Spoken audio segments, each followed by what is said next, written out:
Welcome to Love Lines.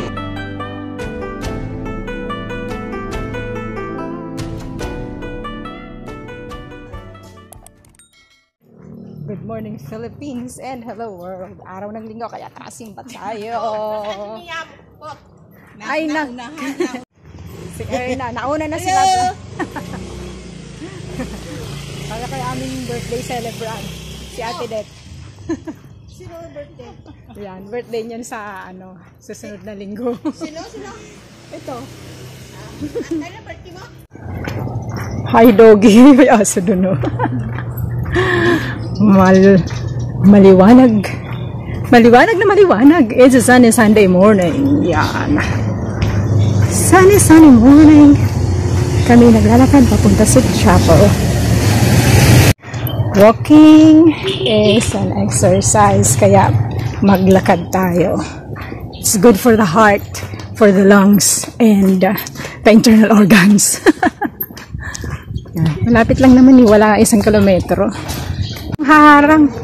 Ayan na, ang aga ni Father Jomer. Wala pang harang, andito pa eh. Nagro-rosary na.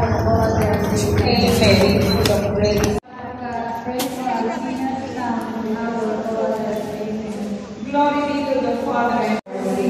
Save us from the fires of hell, and lead all souls to heaven, especially those.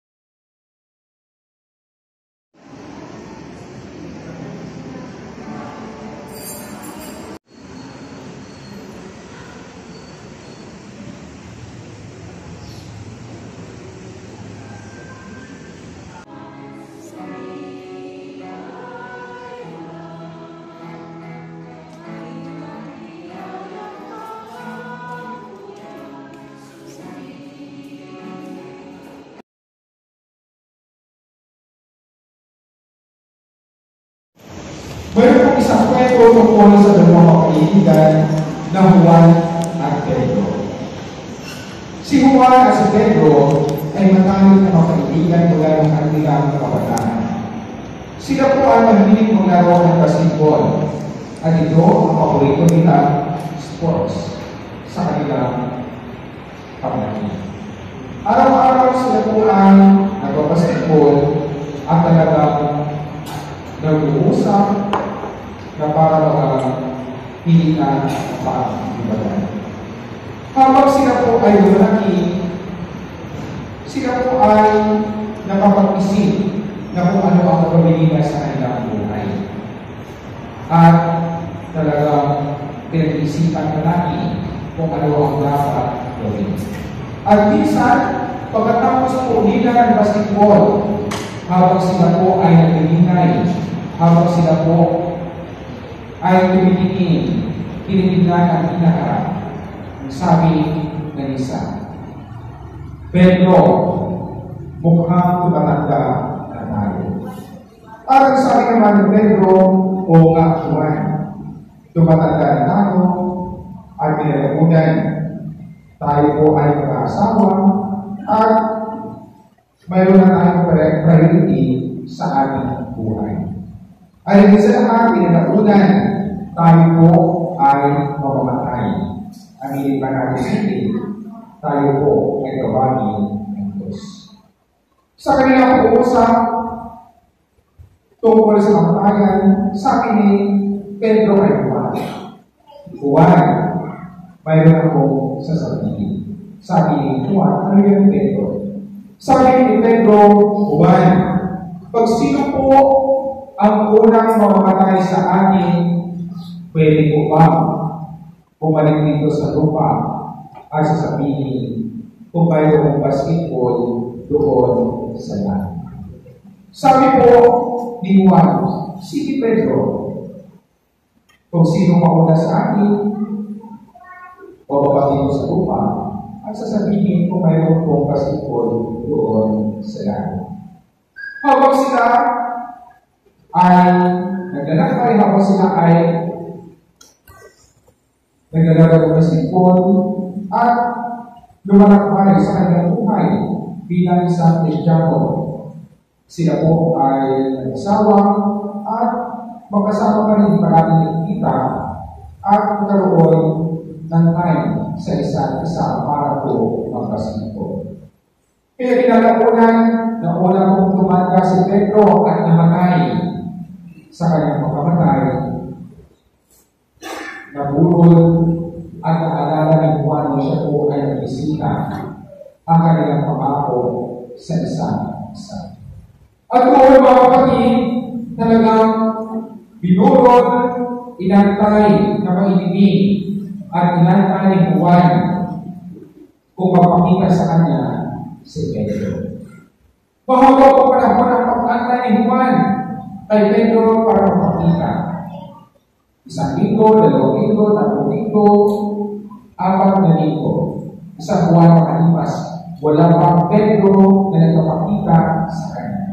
At kinilaunan sunod ng mga linggo, nagpakita si Pedro sa kanyang panaginip. Ano sabi ni Pedro? Juan, Juan, Juan. Nagulat si Juan, bakit nagpakita si Pedro sa kanya? At hindi sa lahat, natakot si Juan nung mapakita si Pedro sa kanya. Sabi ni Juan, ikaw ba yan, Pedro? At sabi ni Pedro, oo, Juan. Ako ito. At sabi naman ni Juan, bakit ngayon ka na nagpakita? Matagal na kitang inaantay. Matagal na inaantay ang iyong pabalik dito sa lupa o pagkaroon. Kung mayroon bang basketball doon sa langit.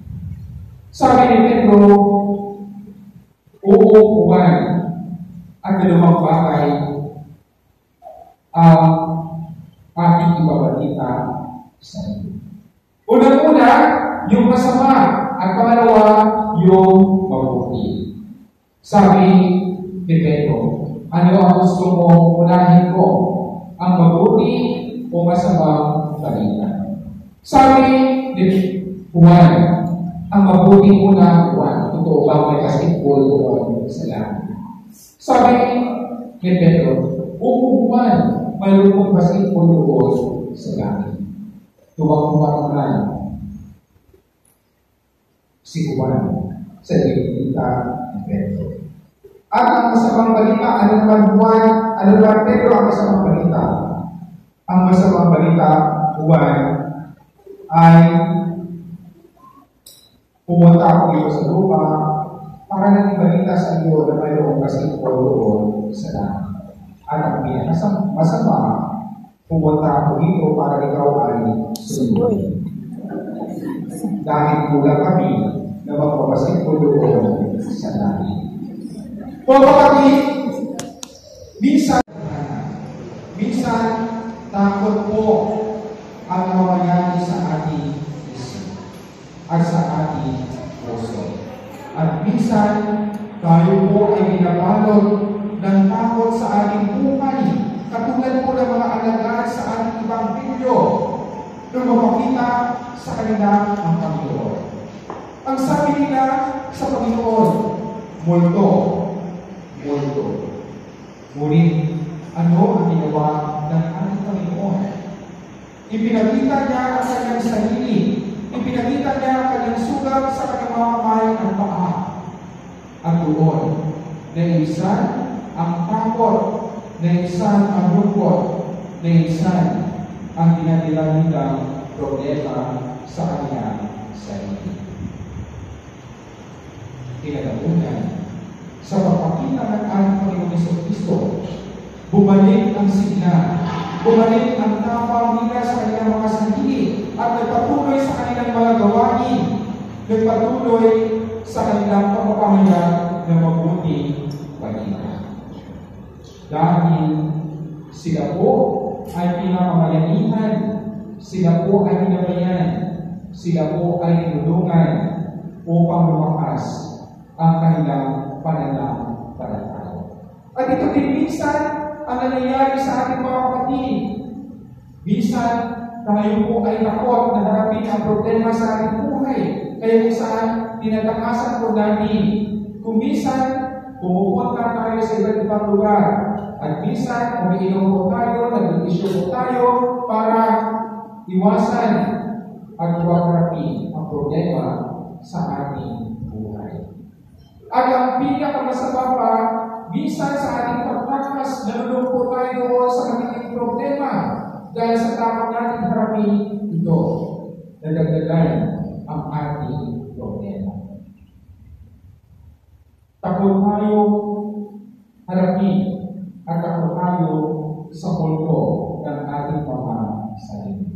At one time, nung ako po ay nagpipilipation na nakakaalang mga linggo o nakakaalang buwan, sabi ko po, during the week, sabi ko po sa mga Philippines, alam niyo dahil ngayon ay holiday, dapat bigyan ninyo ng time ang iyong sarili para po bawasan.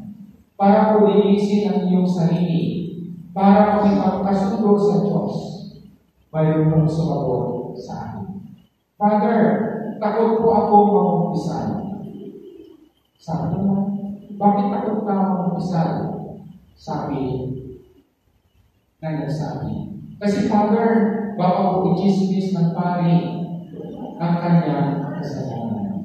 Sabi ko naman, alam mo, mas kasalanan yun, inuunahan pa ang pari kaysa mag-umpisal ka ng iyong kasalanan. And remember, ang condition ay mayroon pong zeal ito. Na mas kasalanan pa ng pari, pagsasabihin niya ang iyong kasalanan, pag-ichismis niya ang iyong kasalanan sa mga tao. Takot. Bakit? Dahil mayroon tayong reservation sa ating sarili. Ngunit ang tinuturo ko sa atin ng ating Panginoon sa lingkong ito, huwag po tayong matakot dahil nandiyan ang Diyos na gumagabay sa atin. Huwag po tayong matakot na harapin ang mga pagsubok sa ating buhay. Huwag po tayong matakot na humarap sa Diyos dahil ang Diyos lamang makakatulong sa bawat isa sa atin. Kaya nga, kung may problema, pumunta po ng simbahan. Kaya nga, kung may dinadala, pumunta po sa simbahan, pumupo, magminay at magdasal. Kung gusto mo na pagyamaan, at kung gusto mo na magpasilang sa iyong sarili at marisulba ang mga problema na iyong dinadala, huwag kang mahiyang lumapit sa Diyos. Huwag kang mahiyang lumapit sa simbahan para humingi ng gabay at humingi ng tulong. Kaya kung titignan nyo pa, mga kapatid, pag tayo po ay nagsisimba, may matinding pagsubok na dumadating sa ating buhay. Pag tayo po ay pumupunta ng simbahan upang magdasal, minsan sa ating pagdasal, bigla na rin nagkaroon ng nalagadagan ang ating pag-isip. At minsan, bigla na lang may solusyon ang ating mga problema. Kaya huwag po tayong lumapit doon sa mga taong nagsasabi, pari, okay lang yan. Gawin mo ito, gawin mo iyan. Pag-isipan, pag-inayan, ipagdasal, kung ano ba ang pinagdaanan sa buhay.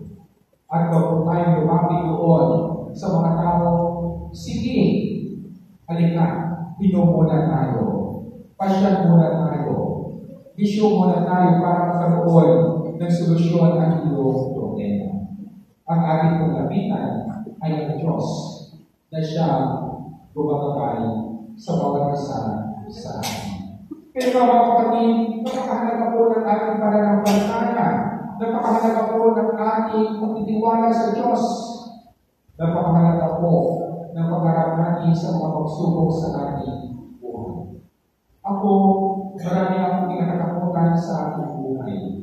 Marami po akong kinakatakutan at ang isa sa kinakatakutan ko sa ating sarili. Pero mga kapatid, ang pagpapali po ay napakahirap. Ang pagpapali ay talagang hirap sa buhay kung saan ito po ay may kalaki na sakripisyo. Kaya, minsan, sa ating pag-isip, tinanong ko ang aking sarili. Bakit kaya naging pari ako? Ako po ay may maraming tao sa aking sarili. Minsan, napaisip ako, bakit tinanggap ko ito? At bakit ako po ay binigyan ng pagkakataon upang maglingkod sa simbahan? Sa aking pag-isip, marami ang sabi ng Diyos sa akin. Dahil ako ay may maraming binabangganan sa aking buhay ay sa lahat dahil alam ng Diyos na kaya ko ang lahat ng bagay na ibigay na ng pagsubok sa akin. Kaya ito mga kapatid, ang lahat ng mga pagsubok, ang lahat ng tao sa ating mga sarili ay mayroong solusyon. At ito ay naibigay ng Diyos ang solusyon sa ating pag tayo po ay lumaki sa Kanya. Kaya sa pagpatuloy po natin ang ating pagkakabiliwang, hingin po natin sa Diyos ang mga Anak ng Espiritu Santo na bigyan tayo ng kalagayan upang magapanalangin ang ating buhay at mawala ang takot sa ating mga sarili. Kaya, sa pagpatuloy po natin ang ating pagkakabiliwang, hilingin natin sa Diyos ang kanyang pagkakabiliwang. Tumayo po.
Nahulog na yun.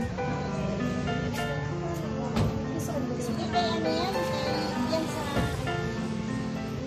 anak niya, ano? Birthday niya ka,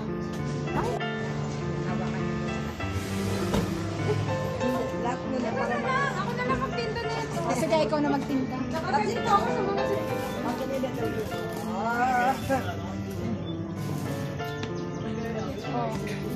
babalik naman. Suling mo na yan. Alam mo sa suling mo yan. Naka-record, hindi yan. Hindi ko naka-record kanina. Kada pa uwi. Ito lang lang. Eh, kasi nakaitim ka na, nakadahil ka na naman na belo.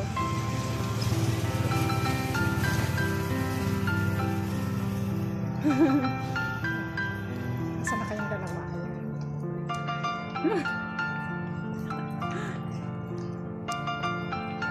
Nga palang tingin.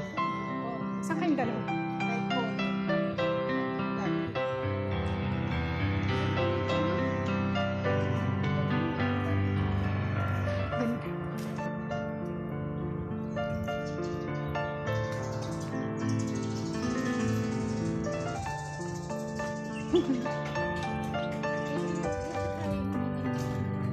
Dapat hindi ka tatama rin.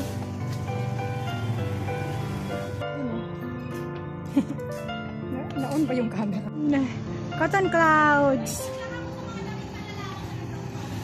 Ganda oh. Ganda ng langit. Ang ganda ng flowers nila oh.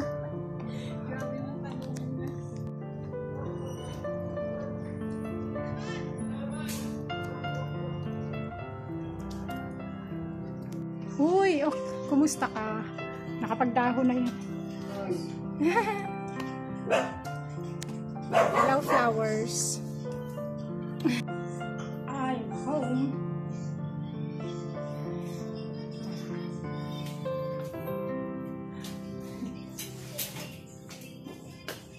Ang aking mga halaman. Ah, ganda nila, di ba? Uy!